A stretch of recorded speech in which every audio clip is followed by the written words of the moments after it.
Welcome back to the next Skynyrd Shorts episode, number 52? 52. What's a 52?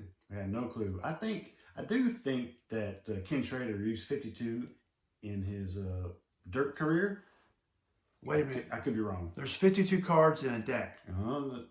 Yeah, that's true. With the jokers, right? Not with jokers. Not with jokers. Yeah, there's 13 cards in it, 4 suits. It's 52. There you go. Yeah, it's a numbers thing.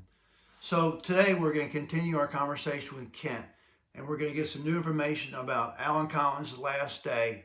I mean, the day of the car crash, not his last day, but the day of the car crash. It was a pretty bad day. Could have been just technically his last day. We're going to talk to him about an unreleased Alan Collins song called Faye that Kent actually recorded that day. And we're going to talk about Bad Company and how Alan Collins and Gary Rosin actually produced the song Shooting Star and didn't get credit. No credit. Unbelievable, right? So without any further ado, let's call Kent. You ready? Let's do it. Guest Kent Griffith at KG's Corner. Okay, as promised, we have another interview with Kent Griffith, KG's Corner. A great YouTube channel, right, Joe? We love it. Yeah. So, Kent, welcome back to the show. Well, thanks, guys. How are y'all doing today? Partly cloudy, I think. Okay. Fair to middling. We enjoyed our talk with you the other day, and we want to know more, particularly about Alan Collins. What do you want to tell us? Well, I worked with Gene and Frank Dorman, the ghostwriter for Gene Odom's book, Remembering Freebirds. Yeah.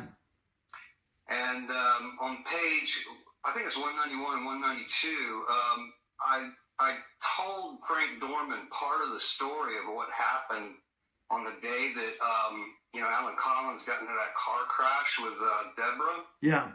That, she was unfortunately tragically killed in that accident. Mm-hmm. And, just before that, I recorded Alan for what would probably be the last studio recording that he ever did of his career inside his own studio on the west side of Jacksonville over there at Jacobs Avenue, his offices and studio. And that day was December 18th, 1985. And Artemis was living at the studio. He had this friend named Kenny Zerder, he was a good keyboard player. And he visited Artemis at Alan's studio. And so when the morning started off that day, it was just first, probably Artemis and I. Larkin may have been in there, come and gone. I don't recall him being there at that time, though. And Kenny's editor showed up. And we loaded his keyboards into the studio, set up his keyboard stand, and faced it directly towards Artemis's drums so they could face each other while they played in there. We had not fully set up the sound gear by that time. And so the mixing board in the control room was not hooked up yet. We didn't have long enough cables. We didn't have a snake, long to extend the microphone cables from the control room into the studio. So on that day, I had borrowed Leon's, he had a Tascam Porta Studio. It was a cassette recorder that recorded 4-track. And I borrowed it from him and took it to Alan's studio. He had it at his house, and I took it up to Jacksonville to his studio, and I wanted to record some of what was going on, during that Lynyrd Skynyrd 2, trying to put the band together stage there. And I had to set a mixing board literally on the floor in front of Artemis's drums, where I sat right there in front of the drums while Artemis played. And I just ran microphones to some of the drums because the mixing board didn't have enough channels to mic all of Artemis's drums. You can see it in some of the pictures I sent you where the mics are. Artemis had taken one of his Skynyrd kick drums out of the set it on top of a flight case, and he put Robert Nix's clear acrylic kick drum in its place. Robert Nix was playing with Leon in a band called the Max Nix Project, which a lot of fans have probably never heard of before, and none of the recordings have ever surfaced either. And that was Robert Nix and Leon, and I think Barry Rapp was in that band. Wow. Maybe coming and going. I like Barry Rapp. There was also a man named Max Paul Swinson who was involved as well. And I saw him briefly, and then he left town, and I think he has since passed on, like Robert Nix and Leon have as well. But that's why Robert Nix's drums were over at Allen's studios, because that's kind of where, a lot of people just stored stuff in there, and, it came and went from there.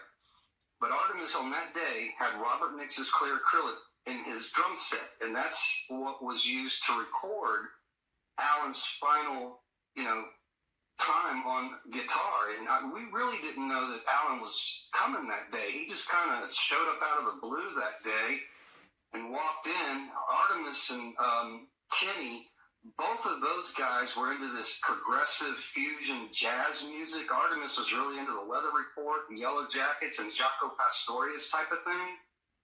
And so that's what him and Kenny were playing, was more or less progressive fusion jazz stuff, and then Allen showed up, and Allen kind of turned the whole thing around, because now Artemis and Kenny were following Allen's lead, and Allen come into the studio, and he wanted to play something, and he had this Stratocaster in there, and Allen came in the studio and hooked it up.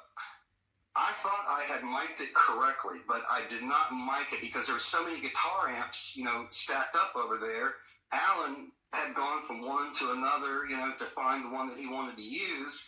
And I guess I missed it and did not get the microphone on the correct amplifier. And so when you listen to that Final Flight of a Freebird that I gave that title to for that recording, you can't hear Allen's guitar very well in the first section of it because I did not have the mic on the right amplifier. And Artemis couldn't hear Allen through the monitors, and so at some point Artemis set his drumsticks down, got up off his drums, walked around the drum set, and walked over to Allen's amplifiers, and he's the one that changed the microphone to the correct one so that Allen could be heard, which it's a good thing he did that, because I didn't catch it, I didn't notice it, because where I was sitting in front of his drums was just so freaking loud, I was just on the floor in between all these guys, and Allen came in that day, and he started playing this sad song, this really slow, sad song that nobody had ever heard before.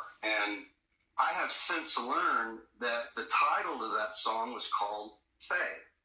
And Allen was working on this song with his then drummer, Steve Reynolds, and I guess other musicians, and they had recorded this song themselves at other times, maybe in other locations. I'm not sure where their recordings were made, but Steve is going to be doing a video soon about this song, Faye. It was the last song that Allen was probably working on before he got paralyzed, and that's what wound up on my Final Flight of a Freebird, and it's a really interesting song. I didn't know anything about it until nearly 40 years later when, Steve and others started telling me about it. But, to be honest with you, most of them did not like the version that I recorded with Allen that day because they don't care for the Kenny Zerator keyboards in it. And so they didn't like what Kenny did, so, I'm kind of non-judgmental and neutral there. I can't really say one way or the other, but I'm interested to hear what their version is going to sound like, but mine should be added in with all of it, as part of the historical record, Yeah, we would love to hear that. Yeah, well, it's on YouTube right now. You can go look up pieces of it on YouTube right now. But what was interesting about that day, when Allen, it was really sad going through that, because his playing was almost crying through the guitar, okay? That's what it seemed like to me. And Allen, when he was done playing, he stretched his fingers out, and you can hear in the recording, you can hear Allen say, ow, as the other musicians, Artemis and Kenny, they don't even stop playing. They just kind of take on off into this own little thing that they do together, and Allen just kind of sat the guitar down and walked out while the other guys just kept on playing. Wow. And I sat there and kept recording, But Allen, at that time, I had looked at his fingertips at his house, and you know the thick calluses, the pads that they develop on the tips of their fingers? Know him well. Alan's were cracking and drying up and falling off of his fingers. And so when he tried to play that, he had, you know, raw fingertips, you know, and cracks in them calluses that were flaking off. And he was in a lot of pain trying to play. He was in no condition, you know, to play the Skynyrd licks, okay? And so that's kind of what happened that day on that final flight of a Freebird, you know? And I'm glad I captured it, you know? I'm glad I was there and was able to roll tape on it. So that was a really cool thing to do on that day. I was just a 21-year-old kid, you know, green behind the ears and didn't know what the heck I was doing half the time, but I was there and doing it, you know? Thank God. I think Artemis had a clue too, didn't he? Yes, he did. Artemis, yeah, those guys knew, you know? Veterans, man, veterans. Artemis listened back to the tape. We listened to it later on after Kenny and Alan had gone. We were in the kitchen there at the studio. We made some popcorn. Artemis always had this steamer on the countertop, always going 24/7. His favorite thing was these steamed artichokes and steamed vegetables. We'd go to a produce stand and grab a bunch of stuff, and he'd throw it all in the steamer. And so that was like available around the clock at the studio. You know, you get hungry, go look at the steamer and grab yourself an artichoke. You're a true vegetarian. Yeah. And Leon had this friend of his wife named Lisa, who was connected to Roy Clark in Nashville. She wanted to be one of those boob girls that pop up from behind the hay, you know, with a phone in her mouth, you know. That was her dream job, you know. But she was in Jacksonville, and somehow Artemis got her over to the studio, and you know, I didn't record her singing, but I only recorded her talking a little bit, where she was telling Artemis how to play the drums. And Artemis kind of got pissed at that. You know, you don't tell him how to play the drums. She's going, you know, you got the beat, Artemis, you got the beat, but if you could just slow it down a little bit. And he drops the drumsticks down and storms off, and I hit the stop button at that time. And when he listened back to it, we were eating popcorn, you know, and he heard that. He blew out popcorn like a volcano all over the kitchen. It was funny as hell, you know. But those are the good days, man. And not long after that, you know, Alan got into that car accident, which is something I wanted to get into because in Gene Odom's book, Remembering the Freebirds, Yeah. I didn't give them the whole story. There's really three components to that day of what happened, and only one of them wound up into the book, which was just the first part of it. But I didn't mention any of the part two or part three that kind of got in there. But, you know, in the book, you can read that I went on a car trip with Alan to this Memories Package and Lounge where we drove over to this bar on 13. Alan was driving in that Ford Thunderbird. He shouldn't even have been able to buy that, okay, because he didn't have a driver's license. And then under Florida law, you know, dealerships are required to sell a car to a licensed driver. If you don't have a license, the dealer's not supposed to sell you a car. And he paid cash for that car, so, you know, I guess the dealer wasn't asking questions, you know, so. Deal's a deal. Car. Huh? A deal's a deal. Alan had that car in the garage, and when I showed up over there, I had these tapes from this guy named Reed in Wisconsin who was sending me these live recordings of shows from all over the world, like Tokyo, Sheffield Soundcheck, Osaka, Japan, and all these shows that, you know, Alan didn't even know that they had been recorded. You know, and so Wow. I got about a half a dozen of these tapes in the mail, and I went over to Alan's house that morning, and, you know, I was working on fixing up his stereo in his house, his JBL speakers, and getting everything put back together so that he could, you know, enjoy his home audio video type of stuff. And he didn't have a working cassette deck at the time. He had an old Sony cassette deck, but it needed a new belt, so it didn't play tapes. And the only place that we could listen to those cassette tapes was in that Thunderbird, Yeah. you Oh, know, wow. because it had a working cassette deck. So that's what we did is Alan went and sat in the driver's seat in the garage. I sat in the passenger seat. He popped the tape in. We're listening to it for a few minutes. Next thing I know, he fires up the car, and we're going over to this bar, and we pull up to the drive-thru. The lady comes out, opens the sliding glass door. Alan orders this fifth of whiskey and a 7-Up or something, and he just chugs the whole bottle of whiskey right there on the spot, right in front of that lady, which is illegal as hell. and drinks half the 7-Up and hands her both bottles back, and we take off and go back to the house. And on the way back to his house, we're going down Plummer Grant Road, the same road that he would get in that car accident with Deborah later that afternoon. Alan's getting kind of loose, and he's asking me, he goes, you know, do you want to drive? And stupid me, I'm like, no, you seem to be doing okay. I think we can make it to the house, just a couple of blocks away, you know? So we did. We made it back to the house, but man, that alcohol was starting to hit him. Oh my gosh. And as soon as we got back to that house, you know, the first thing he did was run upstairs. And everybody knows what that means when Alan runs upstairs, because, you know, that's where he keeps his stash, you know. But he came back down. He was probably even more inebriated than ever. And I remember on that day that he got into this argument with Deborah, and he was asking her to make some sandwiches through that door over the bar going into the den. And she's in the kitchen, and he's asking her to make sandwiches, and so she's making everybody sandwiches, and he's getting into an argument with her, and he wanted her to leave the house, okay? He wanted her out of his house, and he was saying that to her, you know, he's like, you need to pack your stuff, you need to get out of here, you know, and just go, you know? And at one point, Alan turns to me, looks at me, and he goes, Kent, I think you better leave now, you know? And, you know, there's no arguing, there's no questioning. When he says something like that, I'm getting up and walking out the door to go get in my car and go, you know, no words need to be said, you know what I mean? Absolutely. And so I leave that day, and, you know, shortly after that, the car crash happened. I had driven my car from Alan's house directly over to Ronnie Van Zant's oldest sister's house. Her name was Betty Joanne Van Zant. She married Morris. Remember Morris Auto Parts, where Ronnie got his first job? That's his brother-in-law. I got you. Yeah. So you know, he's been dead for a long time, but I drove over to her house, and on that day, Joanne was there, and her son Robbie Morris, who was a drummer for the Johnny Van Zant band. Yeah. So he and I are sitting in the living room while she's in the kitchen. We're in the living room, and he jumps up out of his chair and he goes, "Look, Alan's on TV."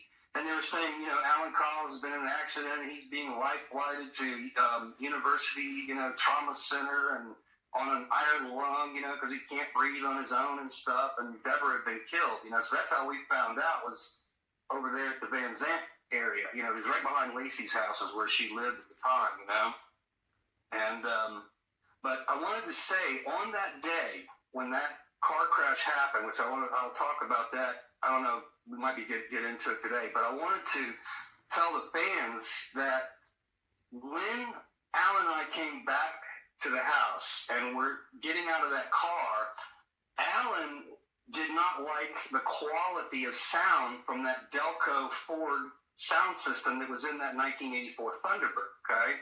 So we walk into the den, and Alan tells me, he goes, "Kent, there's a wicker basket over there by the fireplace." He said, "Go look in that wicker basket, and there's some old used car stereo stuff in there that you might be able to use to make that Thunderbird sound better, you know?" So I did as told. I went right over there in wicker basket, and I'm peeking into it, and I'm looking at a bunch of crap, you know, like old Craig stuff, you know, 8-track crap, and some old Jensen crap that was in there, and he's like, "No, this junk ain't gonna work," you know? But I look down in there, and I see this cassette tape.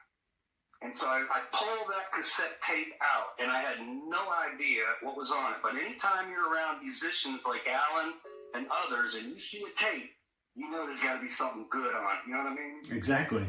So I pulled that tape out of the wicker basket, and I turned to Alan, and I'm looking at it. It said PR Stud SNDS, or PR Stud Sounds, right?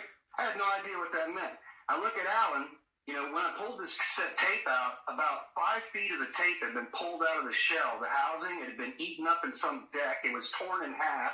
Some of it was crinkled up. It looked like it had chapstick on it or something that caused it to get stuck up in the machine. But at least Alan was smart enough to not throw that tape in the trash. He threw it in the wicker basket, knowing that one day it might be, you know, fixed. And that day had come when I showed up over there. You know, I found that tape. I said, "Alan, what's on this tape?" And he said, "I don't know," you know. I said, "Well, I can take this tape home back to Orange Park, and I can fix this tape and I'll make brand new copies of this tape, direct copies, machine to machine. And I was like, okay, do it. I've been wanting that tape, to hear that tape for a while. So I get back to my house in Orange Park, and I fix that tape. And when I stick that thing in a tape deck and hit play, at first I had no idea what I was listening to, no clue whatsoever. But I knew that it was, some kind of unreleased studio outtake type of music, So I just let it play. And then I hear this song that I was familiar with. It was on Bad Company's first album, a song called Moving On. You familiar with it? Oh, yeah. Oh, yeah, everybody heard that big hit on the radio. Well, that's what I was listening to, but I'm listening to it going, you know something? This does not sound like the album. And I said, this has got to be something else. And I kind of figured that this was recorded between Free and Bad Company is what I had figured, around 1974. And I was correct on the dating. I wouldn't learn this for 38 years. I held on to this recording, but what we had found out was that this was recorded by Paul Rodgers himself in AIR Studios in London, okay? And it was the very first time that Paul Rodgers had brought the band members of Bad Company together into the studio for the very first time, and this tape was what they recorded, okay? Wow. Now, when we got in contact with Paul Rodgers just in the last few years, he said some interesting things. Number one, he sent us pictures of what the original master reels looked like, okay? And he said, I want you to know these original recordings were stolen, and I only recovered one of them, and one of them is still missing.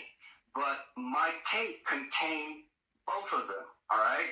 So the recording has been recovered. Paul Rodgers now has an MP3 copy of it at 128 kilobytes, very low quality, but, he's got a copy of it, I had to set the speed to that recording by ear. Once I found out it was Paul Rodgers, then I would listen to the albums and I would listen to the tape and I would adjust the speed until Paul Rodgers' voice was as close as I could get it to what it should sound like on album, okay? Mm-hmm.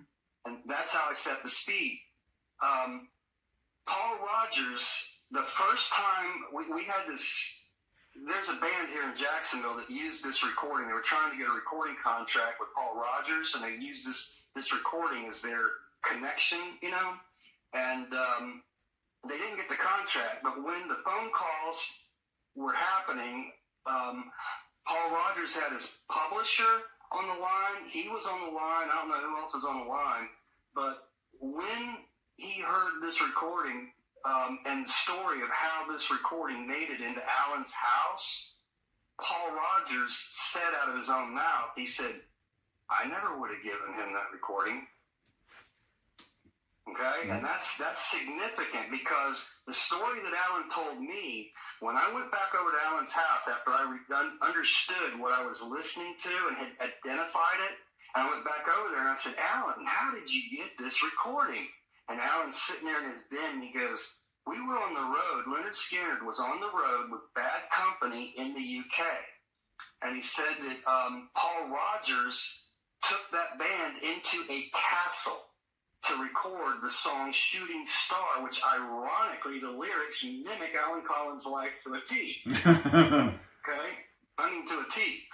So Alan said he got that cassette tape inside that studio while recording the song Shooting Star. And Alan and Gary Rossington, and I got Gary on tape saying the same thing, but both Gary and Alan said out of their mouths on separate occasions, completely separate of one another, they told me, they said, we co-produced the song Shooting Star, but we're not given credit for it.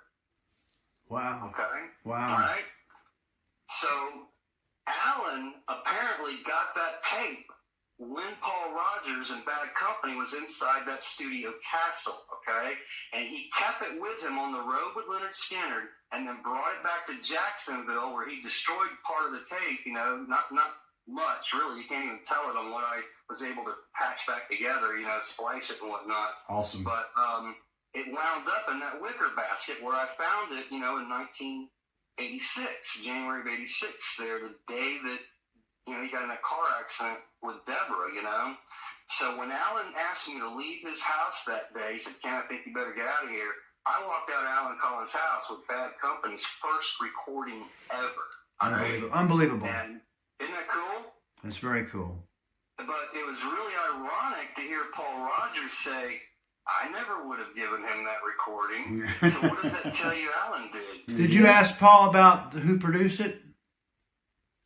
It wasn't produced. It was just the band coming together and playing music, and it's just a tape rolling. But I thought that Alan said they co-produced. Oh, they co-produced Shooting Star. But didn't get credit. But didn't get credit. Just that one song. Yeah. But the recording that Alan brought back was just raw studio outtakes, you know? And it's an incredible recording, man. It's absolutely historic, you know? And they're getting ready to be put in the Rock and Roll Hall of Fame, Bad Company. If they're not already in there, I think they're getting ready to be inducted. Yeah, or something. they're voted in. Huh? They're voted in. They're all going to be. Yeah. Finally. All right, good. So, I mean, they're a Hall of Famer. This tape is historic because it contains not only music from Bad Company that we all know and are familiar with, even though they're different versions, there's also Bad Company music on this tape that no one's ever heard before. Wow. Would love to hear that. Well, what's interesting is that now that Paul Rogers has the recording, you know, one of his guitar techs or roadies was here in Jacksonville, and he said that if Paul Rogers had had any part of this recording, that he would have released some of it by now, which means he didn't have it, you know. So he was grateful to get the recording back, but what Paul Rogers can do now is he can listen to this recording and he can go into a studio and re-record all new versions of it for his new Bad Company if he wanted to, you know? Absolutely. Wow.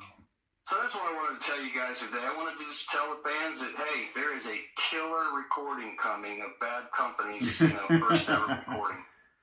That should be awesome to hear. I think it's interesting that Alan and Gary co-produced Shooting Star. Yep. I actually have Gary on tape where he says that, and Alan told that to me in his house as well. So I got it from both of them on separate occasions, separated by years, man. So, you know, it must be true. If they said it, I believe it, you know? I believe it. And that song, actually, if you think about it, how it's produced, how it sounds, there's a little bit of it in there. Yeah, very well could be, man. Yeah. Alan and Gary never elaborated on details of how or what they co-produced in that studio. You know, they just simply said that they had co-produced it and were never given credit for it, you know? Amazing. Simply amazing. Mm-hmm. Wow. Unbelievable story, Kent. Unbelievable. Yep, but it's good stuff. And the cool thing is, man, is when you hear stories like this, a lot of times people don't have the tapes to back it up. But guess what? The proof is out there. I got the tapes, man. You know? That's some great stuff. Thank you. Stuff. Thank you, KG. Thank you so much. You got it, man. And one of these days we'll talk about the accident, man, because wow, what a day. You want to just roll into some of that now? What a day. That'd be great. Let's hear it. You know, I wasn't there when the accident happened. You know, Alan told me to leave. I left, okay? And I knew that he wanted her out of the house, all right, because there's things going on that, you know, he had children in the house. And, you know, I don't want to disparage anybody, but what was going on was not something that you want children to be a part of, you know, and one of them has left the state and wants nothing to do with anything Skynyrd because of it. You know, I mean, I think she's had enough and she just wants a normal life without that dogging her through life. You know what I mean? Well, yeah, You're talking absolutely. about Katie's kids. Huh? Katie's kids. Alan's kids. And Katie. Kathy, yeah. Kathy, yeah. You know, I saw Alan in the hospital. When he first went to the hospital, they life flighted him to University, which is Jacksonville's, you know, trauma hospital. So he spent about 6 days there on an iron lung until he could breathe on his own again. When he could breathe on his own again, he was transferred to the south side, to Memorial Hospital, which is closer to his house. And that's when I could go visit him, was right after he got to Memorial. And I asked Alan to his face And I looked at him in the hospital bed, very carefully, because I had already talked to Larkin about the accident, visited the accident scene. I kind of knew, some of what had gone on at that time. Of course, we learned a lot more later, but I walked into that hospital room, and Alan was on his bed, and I'm looking at his face, and I didn't see any bruises. I didn't see any marks, no injuries to his face. So if he had been in that car when it hit that culvert, nosedive into that culvert, because it flipped over that culvert, and she was ejected from that car after it hit the culvert at some 70 to 80 miles an hour, okay? She was in the car. That killed her because she hit the steering wheel, all right?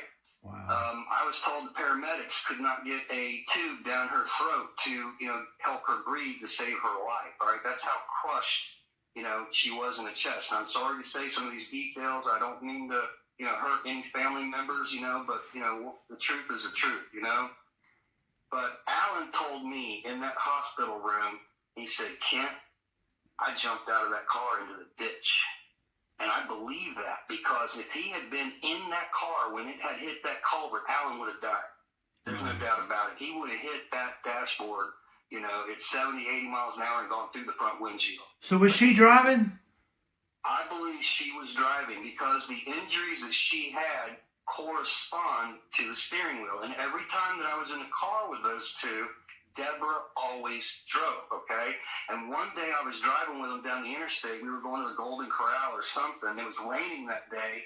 So Alan is, driving passenger. She's driving, and I'm in the back seat. And he reaches over and grabs the steering wheel and acts like he's going to pull the car off the highway. I'm sitting there like praying to God, going, "Dear God, don't let me die today." It's got a death wish, And so I witnessed that type of behavior. And when I look at this accident, I see the same behavior. That car was pulled to the right side of the road when it into that ditch. Alan was riding on the passenger side. The state could never prove he was behind the wheel, though they did try. They did not have the evidence, okay? They tried dropping Alan's shirt from an old fire tower in the west side of Jacksonville down about 6 stories onto that door to see if they could drive the fibers of his shirt into the door to embed them because they claimed that his fibers were embedded somewhere in there, and it was total BS, They failed to prove that Alan was behind the wheel, and they were trying to throw a look at Alan. And it was just terrible, man, But he, in my opinion, did jump out of that car into the ditch, okay? I got a call coming in. It's Buddy Crump calling right now. We're going to lunch with Buddy Crump, a Fortune child, great guitar player. If you haven't heard of him, you need to check him out. Sounds cool. But that's what happened that day, in my opinion, is he pulled that wheel, I don't think he was trying to kill her. That was an unfortunate, tragic accident that happened, Was Alan like that in the car, even without alcohol and drugs, which we probably always... Yes. On that day we went to that restaurant, he was stone cold sober when he grabbed that wheel. Buddy. So he was like that. Okay, that's interesting. All right, I told you, he was like Dennis the Menace, man. He turned around after he did that and looked at me with a big old smile on his face, like, wasn't that funny? I'm like, oh my gosh. Oh man. So... But on the day in question, he'd been drinking a lot, right? He had been drinking. And what's interesting is that the prosecutors never contact me. The police and prosecutors never contact me for my side of it, I wouldn't have testified against Alan even if they had asked, I would have tried to plead the fifth or something, because I wouldn't want to be the one to put him behind bars, you know what I mean? Yeah. When he went upstairs to his stash, what do you think his stash was at that time? I really don't want to get into that one, man, because it was really a variety of things, and you never really can tell, you know what I mean? Yeah. But I can tell you this, one time I asked him, I said, "You want to smoke a joint?" He looks at me, he goes, "I don't do nothing." Imagine with painkillers and stuff he'd been on since 77 or whatever. The painkillers. I don't think he was on painkillers. It was something else, is what I'm thinking. But that affected his system, where it was very resilient to just your average marijuana, right? I mean, maybe so. So he had to have more. Probably. Well, there you go, guys. Thank you, Kent. Thank you so much. You betcha, man. Anytime. Good talking to you, Kent. We'll catch up with you later down the road. Sounds good, guys. Have a great day. All You right, too, see buddy. ya. Thank you. Bye. Bye. Bye. Wow. Thank you, Kent. Thank you so much. Can you believe all that information? Wow. What has Kent been through in all this little bit of time with him and Alan Collins? Amazing, amazing. Just remembering that last day of the car crash. And then Kent was around there, and that's just so untimely, I guess, or perfect timing. Deborah's making sandwiches and Alan's trying to get rid of her. He didn't like what was going on in the house with his kids. So that's interesting too. Yeah. So, anything else you want to talk about today? To tell you what, that story just says it all about what we know about Alan and still learning about Alan and all the recordings that Kent was a part of. So we're going to think about this and expound on it later, right? Absolutely. This is amazing stuff. Okay, so again, please subscribe, share this with your friends. Please subscribe. We're so close to 1,000. Yeah. It's free. It doesn't cost you a thing. Yeah, just click on the button. Anybody with a Gmail account can do it. If you're part of Google, you can do YouTube. You can just subscribe. And, you know, you can always be acquainted to when we come out with a show. Yeah. And, okay. Until next time, we'll see you here. Skynyrd Shorts.